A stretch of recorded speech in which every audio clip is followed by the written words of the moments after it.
Hello friends, मैं ओम प्रकाश आप लोग का स्वागत करता हूं आपके अपने YouTube channel mission preparation point में। और आज हम लोग बात करेंगे भारत के मौलिक अधिकार का। और इस मौलिक अधिकार का ये लास्ट भाग है। हम लोग देखेंगे इसमें पिछले वर्षों में किस प्रकार से क्वेश्चन पूछे गए हैं। और अभी इसके पहले मौलिक अधिकार के 3 वीडियो आ चुके हैं। अभी तक आप लोगों ने नहीं देखा है तो उसको जा करके प्ले लिस्ट में देखिए, और अच्छा लगे तो चैनल को लाइक कीजिए, शेयर अपने दोस्तों के साथ शेयर कीजिए। जी हाँ, हम लोग देख रहे हैं कि किस प्रकार से पिछले वर्षों में क्वेश्चन पूछे गए हैं, जो कि यूपी पीसीएस के लिए बहुत ज़्यादा इम्पोर्टेंट है और आगामी परीक्षा यूपीएसआई और अदर स्टेट पीसीएस के लिए भी बहुत ज़्यादा मायने रखता है। जी हाँ, तो हम लोग देखेंगे और अपनी तैयारी को एक अच्छा नया मुकाम देंगे। जी हाँ, हम लोग देख रहे हैं। फर्स्ट क्वेश्चन है, किसी व्यक्ति को एक ही अपराध के लिए एक बार से अधिक अभियोजित और दंडित नहीं किया जाएगा। जी हाँ, ये हमारा क्वेश्चन है। और अपराधों के लिए दोष सिद्धि के संबंध में उपरोक्त संरक्षण किस अनुच्छेद के अंतर्गत दिया गया है। जी हाँ, जो एक ही व्यक्ति एक ही अपराध के लिए एक बार से अधिक दंडित नहीं किया जाएगा, ये बात कह रहा है। और अगर कोई अभियोजित है तो उसे दंडित नहीं किया जाएगा। अपराधों के लिए दोष सिद्धि के संबंध में, जी हाँ, अपराधों के लिए दोष सिद्धि के संबंध में संरक्षण किस अनुच्छेद के अंतर्गत इसे प्रदाय किया गया है। तो किसी को अपराध के लिए दोष सिद्धि के संबंध में संरक्षण हम लोग देखेंगे किस अनुच्छेद के अंतर्गत प्राप्त है। जी हाँ, तो इसमें हम लोग अगर बात करें तो अनुच्छेद 20 जो हमारा कहता है, अपराध के लिए किसी व्यक्ति को एक ही अपराध के लिए एक बार से अधिक आप दूसरे दंडित या अभियोजित नहीं कर सकते हैं। जी हाँ, तो इस प्रकार हमारा जो आंसर करेक्ट हो जाएगा, हमारा जो करेक्ट आंसर हो जाएगा वो कौन सा आंसर हो जाएगा, बी नंबर। अनुच्छेद 20 हमको ये बताता है कि अगर कोई व्यक्ति अगर एक अपराध कर रहा है तो एक ही बार के लिए एक बार से अधिक बार उसे दंडित नहीं किया जाएगा, यानी एक अपराध के लिए केवल एक ही बार उसे दंड मिलेगा। और जो है कानून, जिस समय अपराध जो किया था उस समय जो कानून है उसी के तहत उसे दंड मिलेगा, ना कि बाद में बनने वाले कानून के अंतर्गत। इस प्रकार हमारा आंसर भी करेक्ट हो जाएगा। नेक्स्ट क्वेश्चन है, वाद एवं उस वाद में उच्चतम न्यायालय की व्यवस्था के त्रुटिपूर्ण युग्म को पहचानिए। जी हाँ, कौन सा केस किस वाद के अंतर्गत आया था, ये लोग हम लोग पढ़ेंगे। पहला है इंदिरा साहनीवाद। जी हाँ, इंदिरा साहनीवाद और दिया हुआ है कि अन्य पिछड़ा वर्ग से संबंधित था। अन्य पिछड़ा वर्ग के लिए चिकनी परत कहा जाता है इसे। तो क्या ये करेक्ट है? नेक्स्ट है, बिल्कुल एक करेक्ट है। इंदिरा साहनीवाद चूँकि अन्य पिछड़ा वर्ग के लिए चिकनी परत इसे कहा जाता है। इस प्रकार हमारा जो ये तो बिल्कुल सही बात कहा गया है।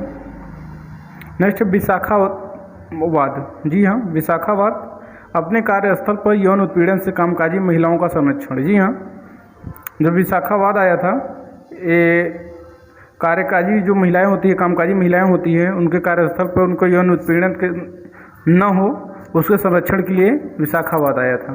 और मेनका गांधीवाद का अगर बात कर ली जाए तो अनुच्छेद 14-19 में कहीं परस्पर अवर्जी नहीं है। बिल्कुल सही है, मेनका गांधी जो केस आया था ये इसके संबंध में नहीं था। जी हाँ, और चूँकि जो मेनका गांधी की अगर बात की जाए तो जो हमारा क्या है, अनुच्छेद 20। जी हाँ, हमारा जो अनुच्छेद 20 है उसके तहत अगर हम लोग बात करते हैं कि मेनका गांधी जी का जो आया था 1978 में केस आया था, अनुच्छेद 21 को उन्होंने पलट दिया था और उन्होंने मतलब कि बताया था प्राण एवं दैहिक स्वतंत्रता। जी हाँ, प्राण एवं दैहिक स्वतंत्रता के अंतर्गत इन्होंने बात किया था कि विधानमंडल द्वारा पारित किसी विधि के अधीन विहित प्रक्रिया होगी। इस प्रकार हमारा जो ए भी सही है। नेक्स्ट है, जी बिल्कुल बिल्कुल सही कह रहे हैं आप। मेनका गांधी जो था वो अनुच्छेद 21 से संबंधित था। और बेलावर्जी बनाम विदेश यात्रा का अधिकार दैहिक स्वतंत्रता का भाग है। बिल्कुल नहीं, यही क्या है, त्रुटिपूर्ण है, ये सही ढंग से मिलान नहीं इसका है, तो ये गलत हो जाएगा। तो इस प्रकार हमारा जो आंसर हो जाएगा, जी हाँ, हमारा आंसर डी करेक्ट हो जाएगा। ये मैच नहीं है, बाकी सभी मैच है। नेक्स्ट, भारतीय संविधान के निम्नलिखित अनुच्छेदों में से कौन भिन्न वर्ग में आता है? जी हाँ, अनुच्छेद ऑप्शन है अनुच्छेद 14, बी है अनुच्छेद 15, सी है अनुच्छेद 16 और डी है अनुच्छेद 19। जी हाँ, कौन सा जो ऐसा है कि अनुच्छेद भिन्न वर्ग में आता है, भिन्न वर्ग की बात कर रहा है। तो इसमें अगर हम लोग बात करते हैं भिन्न वर्ग की, तो हमारा जो अनुच्छेद 19 है, जी बिल्कुल राइट, अनुच्छेद 19 हमारा भिन्न वर्ग से में आता है। हमारा डी ऑप्शन करेक्ट है। नेक्स्ट क्वेश्चन है,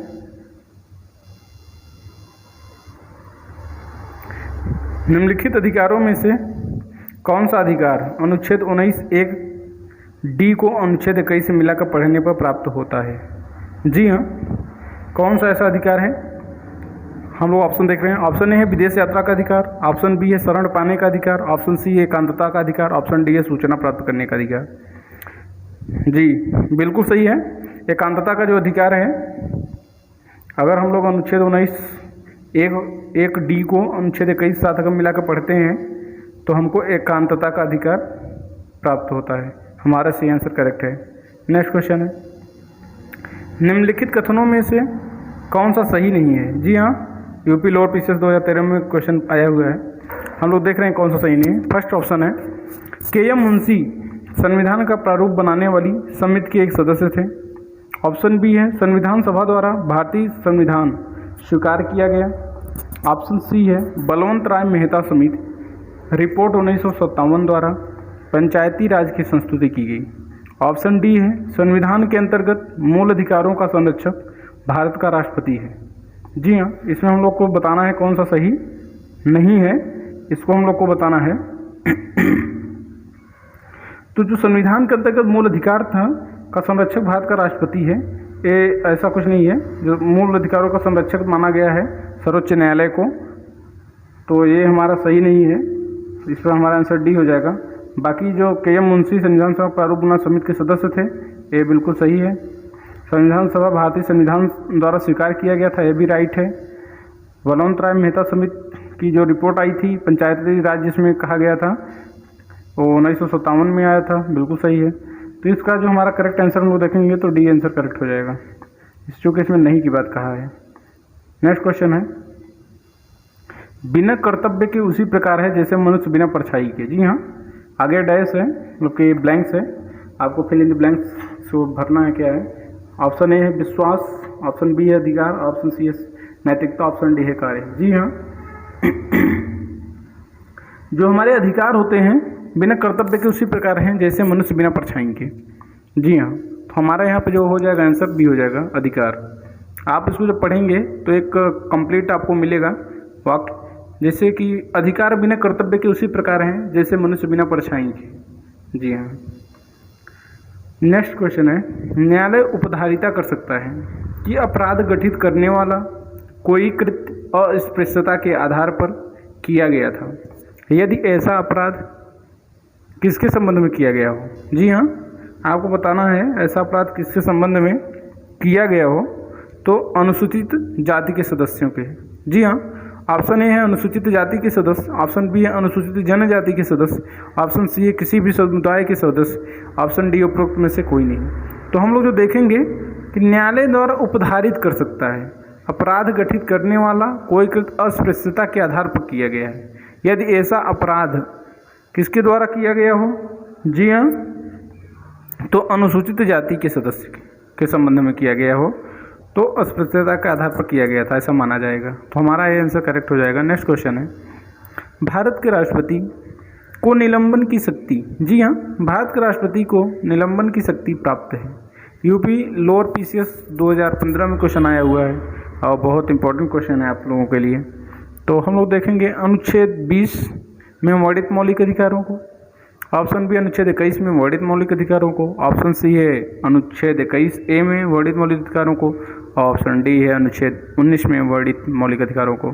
तो निलंबन की जो शक्ति प्राप्त है राष्ट्रपति को, जी हाँ, तो अनुच्छेद 19 में जो हमारे वर्णित मौलिक अधिकारों को उसको निलंबित कर सकते हैं। तो हमारा जो ऑप्शन क्या हो जाएगा, हमारा ऑप्शन डी क्या हो जाएगा फ्रेंड्स, करेक्ट हो जाएगा। नेक्स्ट क्वेश्चन है, सूची 1 को सूची 2 से मेल कीजिए और नीचे दिए गए कूट में से सही उत्तर का चयन कीजिए। फर्स्ट सूची है, सेकंड सूची से मैच करना है। फर्स्ट है ऑप्शन उपाधियों का निषेध। जी हाँ, जो उपाधियों का निषेध है आप लोग को पता ही है कि जो उपाधियों का निषेध है अनुच्छेद 18 के अंतर्गत किया गया है कि राज्य ऐसी कोई उपाधि नहीं देगी और जो भी देगी वो राष्ट्रपति के अंतर्गत ही दिया जाएगा अगर विदेश में कोई पदक या कुछ पाता है। ठीक है, धार्मिक मामलों के प्रबंध की स्वतंत्रता अगर बात की जाए तो जो धार्मिक मामले के प्रबंध की स्वतंत्रता है वो अनुच्छेद किस में है? कोई भी संप्रदाय अपने धर्म के प्रबंध के लिए अनुच्छेद 26 के अंतर्गत ये कार्य कर सकता है। अल्पसंख्यकों की भाषा का संरक्षण। जी हाँ, अगर अल्पसंख्यक कोई भी अल्पसंख्यक अपनी भाषा का संरक्षण अनुच्छेद 29 के अंतर्गत कर सकता है। नेक्स्ट है शिक्षा का अधिकार, तो आपको पता ही होगा अनुच्छेद 21 के अंतर्गत रखा गया है। बिल्कुल राइट है, 6वां संविधान संशोधन के अंतर्गत लाया गया। तो हमारा क्या हो जाएगा, इस प्रकार हम लोग देखेंगे तो ए का 3 हो जाएगा और बी का 4 हो जाएगा, सी का 1 हो जाएगा और डी का 2 हो जाएगा। तो हम लोग देख लेते हैं ऑप्शन में किस में दिया है। तो बी का ठीक है राइट, डी हो जाए 4 नंबर हो जाएगा, ए का 3 नंबर हो जाएगा जो कि केवल एक ऑप्शन में दिया हुआ है। तो हमारा डी ऑप्शन करेक्ट हो जाएगा। जी हाँ, नेक्स्ट क्वेश्चन है भारतीय संविधान में समता का अधिकार। जी हाँ, भारतीय संविधान में समता का अधिकार 5 अनुच्छेदों द्वारा प्रदान किया गया है। ये अनुच्छेद बताने हैं कौन कौन से हैं जिसके अंतर्गत समता का अधिकार प्राप्त है। तो आप लोगों को पता होगा अनुच्छेद 14 से अनुच्छेद 18 तक समता या समानता का अधिकार प्रदान किया गया है। हमारा जो आंसर हो जाएगा सी करेक्ट हो जाएगा।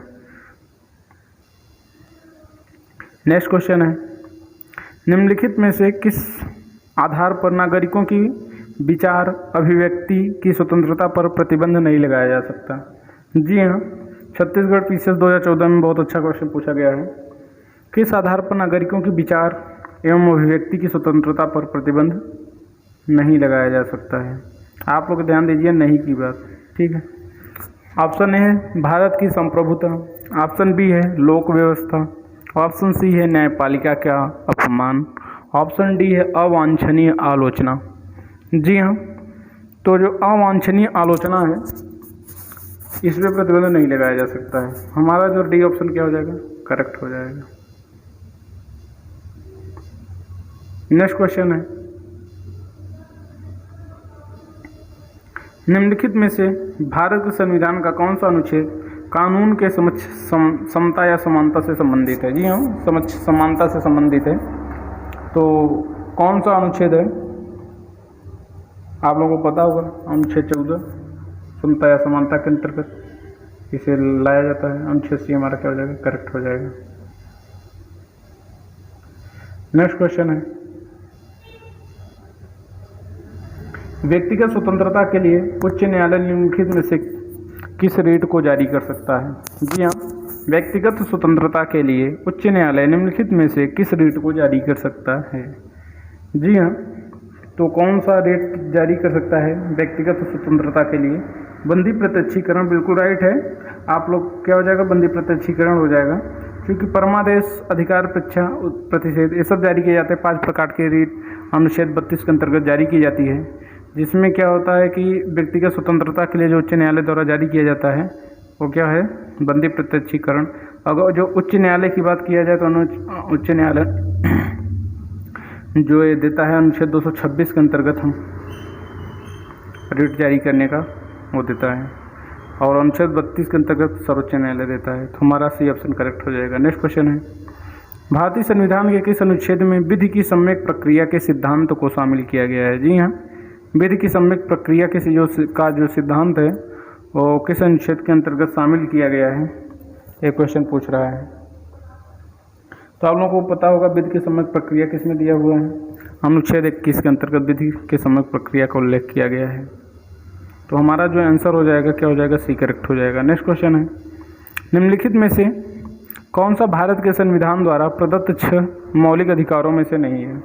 जी हाँ, जो 6 मौलिक अधिकार प्रदान किए गए हैं उनमें से कौन सा नहीं है? हम लोग देख रहे हैं ऑप्शन क्या है। ऑप्शन ए है समानता का अधिकार, ऑप्शन बी है विरोध का अधिकार, ऑप्शन सी है शोषण के विरुद्ध अधिकार और ऑप्शन डी है धर्म की स्वतंत्रता का अधिकार। जी हाँ, तो यहाँ पर जो हम लोग बात देखते हैं तो समता या समानता का अधिकार तो दिया ही है, शोषण के विरुद्ध भी अधिकार दिया है। क्योंकि समता या समानता की अगर बात किया जाए तो अनुच्छेद 14 के अंतर्गत हम लोग देख लिए हैं। क्योंकि समानता का क्या आता है, अनुच्छेद 14 से 18 तक आता है। शोषण का विरुद्ध जो अधिकार हमारे हैं 23 और 24 के अंतर्गत आते हैं। और धर्म की जो स्वतंत्रता की बात किया जाए तो किससे आते हैं, 25 से 28 तक आते हैं।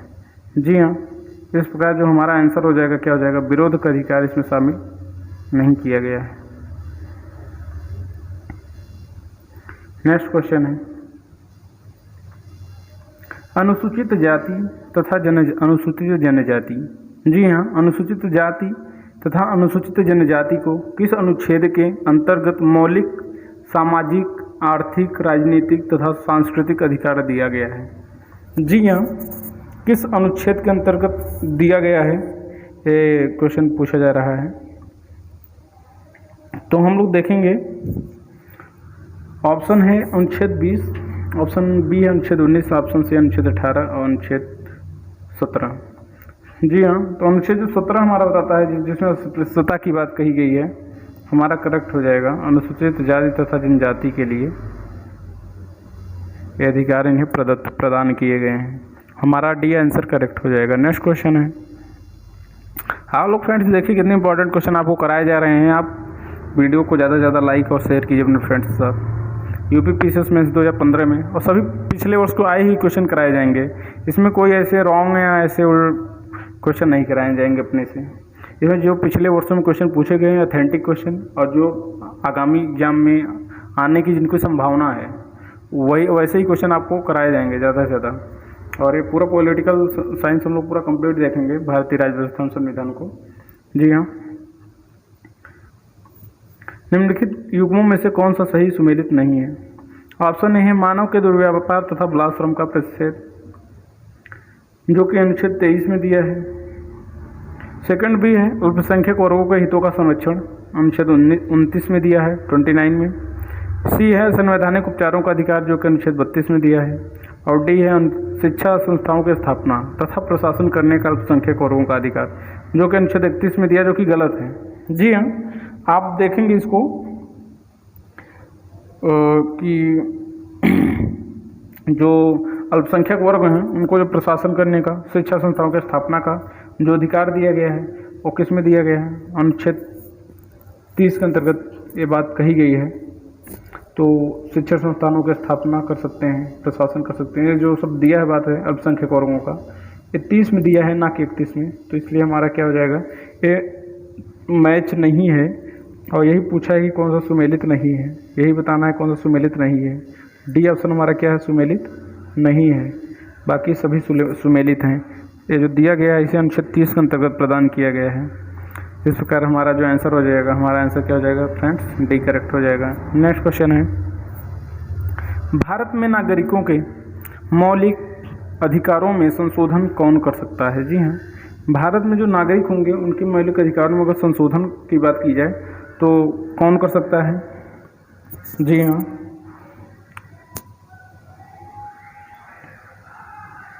हमारी जो संसद होती है, जी हाँ, हमारी जो संसद होती है वो मौलिक अधिकारों में क्या कर सकती है, संशोधन कर सकती है। बिल्कुल राइट है। यूपी पीसीएस 2016 में क्वेश्चन पूछा गया है, बहुत इंपॉर्टेंट क्वेश्चन है। नेक्स्ट क्वेश्चन है, निम्नलिखित कथनों पर विचार कीजिए। जी हाँ, निम्नलिखित कथनों पर विचार कीजिए। कथन ए है, कथन ए क्या है, संविधान के अनुच्छेद 32 को डॉक्टर अंबेडकर ने इसकी आत्मा कहा था। कारण है, अनुच्छेद 32 मौलिक अधिकारों के अतिक्रमण के विरुद्ध प्रभावी उपचार का प्रावधान करता है। नीचे दिए गए कोड से सही उत्तर का चयन करना है। जी हाँ, सही उत्तर का हम लोग चयन करते हैं, देख रहे हैं कैसा। आर ए दोनों सही है, आर ए का सही स्पष्टीकरण है। बिल्कुल हम लोग अगर यहाँ पे बात की जाए, जी हाँ, तो जो अंबेडकर जी ने कहा था अनुच्छेद 32 को कि अंबेडकर ने इसकी आत्मा कहा था, तो संविधान बिल्कुल राइट है कथन। कारण जो क्या है कि मौलिक अधिकारों का अतिक्रमण के विरुद्ध प्रभावी उपचार का प्रावधान करता है अनुच्छेद 32 जो है, तो कारण भी सही है और कारण जो है कथन का सही स्पष्टीकरण कर रही है। इस प्रकार अगर हम लोग आंसर की यहाँ पे बात की जाए तो आंसर ए जो हमारा हो जाएगा, क्या हो जाएगा, करेक्ट हो जाएगा। कथन और कारण दोनों सही है, कारण कथन का सही स्पष्टीकरण है। नेक्स्ट क्वेश्चन है, भारतीय संविधान में न्यायिक पुनरावलोकन, वेरी इंपॉर्टेंट क्वेश्चन है। छत्तीसगढ़ पीछे 2016 में पूछा गया है, आप लोग जैसा कि देख रहे हैं। जो जजिकल रिव्यू की बात की गई है का आधार है, जी हाँ, जजिकल रिव्यू का जो अधिकार है वो कैसा अधिकार है ये बात की कर रहा है, तो विधि द्वारा स्थापित प्रक्रिया के द्वारा, जी हाँ। जो कि आप लोग को पता होगा जजिकल रिव्यू कहाँ से लिया गया है, संयुक्त राज्य अमेरिका से लिया गया है न्यायिक पुनरावलोकन का अधिकार। तो इस प्रकार हमारा विधि द्वारा स्थापित प्रक्रिया है जजिकल रिव्यू। ऑप्शन बी हमारा क्या हो जाएगा, करेक्ट हो जाएगा। नेक्स्ट क्वेश्चन है, कथन दिया है और कारण दिया है, जी हाँ।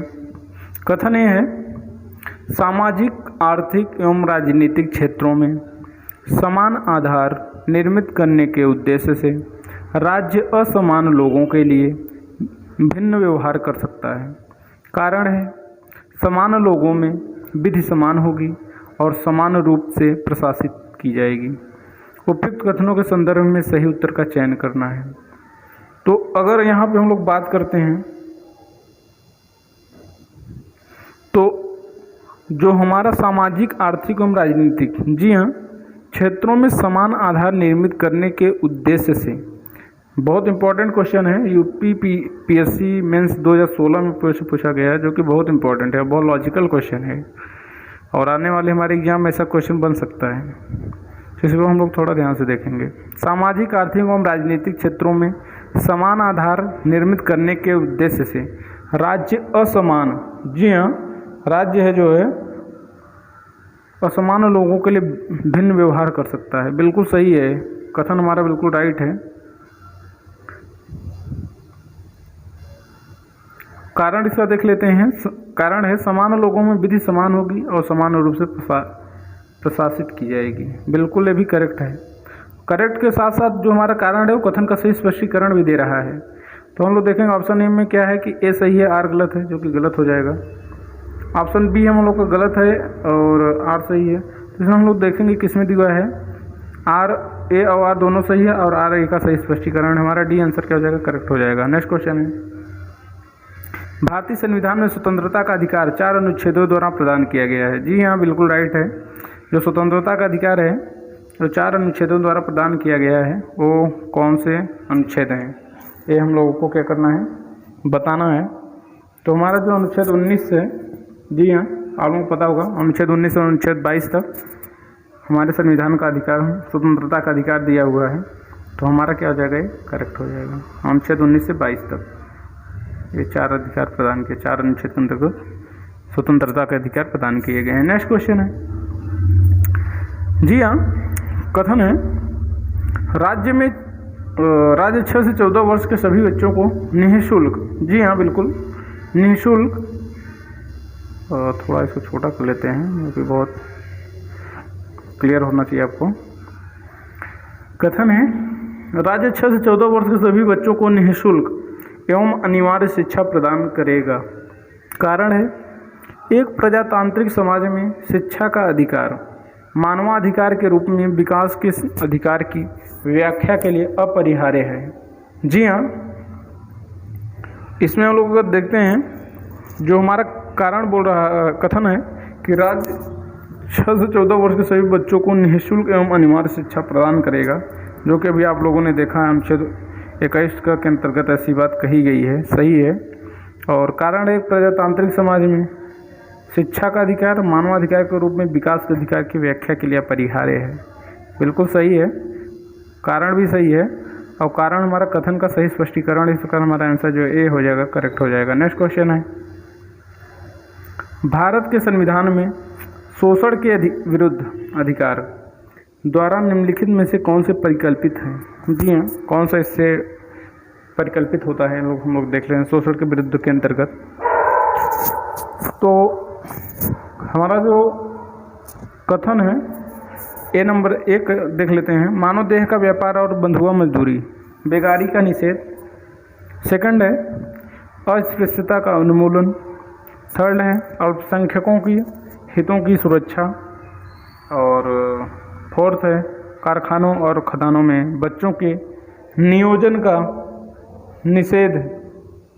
जी हाँ, तो हम लोग देखेंगे इसमें जो मानव देह का व्यापार और बंधुआ मजदूरी का निषेध, ये तो बिल्कुल क्या है, राइट है। इसकी बात क्या होता है, परिकल्पित होता है शोषण के विरुद्ध के अंतर्गत। नेक्स्ट है अस्पृश्यता, तो 17 अनुच्छेद 17 में है, तो ये तो परिकल्पित नहीं होगा। अल्पसंख्यकों के हितों के सुरक्षा, ये आपको पता ही अनुच्छेद 29 में है, तो ये भी नहीं होगा। ऑप्शन फोर्थ नंबर है इसमें, कारखानों खदानों में बच्चों के नियोजन का निषेध, ये बिल्कुल सही है। क्योंकि शोषण का अधिकार की बात किया जाए अनुच्छेद 23 और 24 में है, तो इस प्रकार हमारा 1 और 4 सही है। 1 और 4 क्या है, करेक्ट है, और बाकी 2 और 3 गलत है। तो हम लोग देख लेंगे 1 और 4 किस में दिया है, तो ऑप्शन सी में हमारा 1 और 4 दिया है। तो इस प्रकार हमारा आंसर सी क्या हो जाएगा, करेक्ट हो जाएगा। नेक्स्ट क्वेश्चन है, और हमारे इस वीडियो का लास्ट क्वेश्चन है, आप लोग इसका आंसर दीजिए। निम्नलिखित कथनों में से कौन सा एक सही है। IAS 2017 में क्वेश्चन पूछा गया है। आप लोग देखिए क्वेश्चन देख रहे होंगे दोस्तों, आपके एग्जाम के प्रति में आपको क्या करना है, आपको कितना अवेयर रहना है, और मैं कितना अवेयर हूँ। क्योंकि आपको हम इतने अच्छे क्वेश्चन पिछले वर्षों के कराए जा रहे हैं, तो आपको इतना थोड़ा सा तो फर्ज बनता है वीडियो को लाइक करना और अपने दोस्तों के साथ शेयर करना। जी हाँ, बिल्कुल। क्योंकि हम लोग थोड़ा अभी इसको देख लेते हैं और संविधान पॉलिटी ख़त्म होता है, तो अगर आप लोगों का अच्छा रिस्पांस रहा तो हम लोग IR की भी बात करेंगे, इंटरनेशनल रिलेशनशिप की, भारत की, क्योंकि जो कि मेंस के तौर पे काफ़ी अच्छा हेल्पफुल होगा। अभी हमारा इसका जो सिद्धांत ध्येय है, केवल ध्येय है कि UP PCS प्रीलिम्स और अदर स्टेट प्रीलिम्स, साथ साथ में UPSI में काफ़ी अच्छे पॉलिटिकल के क्वेश्चन पूछे जाते हैं।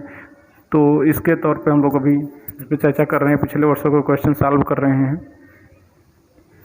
देख रहे हैं क्वेश्चन है, निम्नलिखित कथनों में से कौन सा एक सही है। ऑप्शन ए है अधिकार नागरिकों के विरुद्ध राज्य के दावे हैं। ऑप्शन बी है अधिकार व विशेषाधिकार हैं जो किसी राज्य के संविधान में समाविष्ट हैं। ऑप्शन सी है अधिकार राज्य के विरुद्ध नागरिकों के दावे हैं। ऑप्शन डी है अधिकार अधिकांश लोगों के विरुद्ध कुछ नागरिकों के विशेषाधिकार हैं।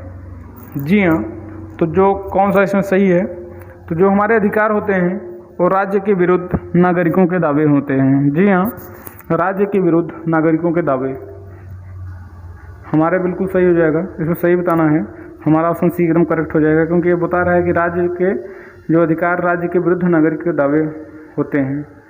बिल्कुल सही है, और इसमें सभी गलत हैं, तो इसमें हमारा सी करेक्ट हो जाएगा इसके अकॉर्डिंग। तो आज हम अपनी इस वीडियो को यहीं विराम देते हैं, और अगर आप लोगों को अच्छा लगा ये वीडियो तो लाइक कीजिए और ज़्यादा से ज़्यादा अपने फ्रेंड्स को शेयर कीजिए। धन्यवाद दोस्तों।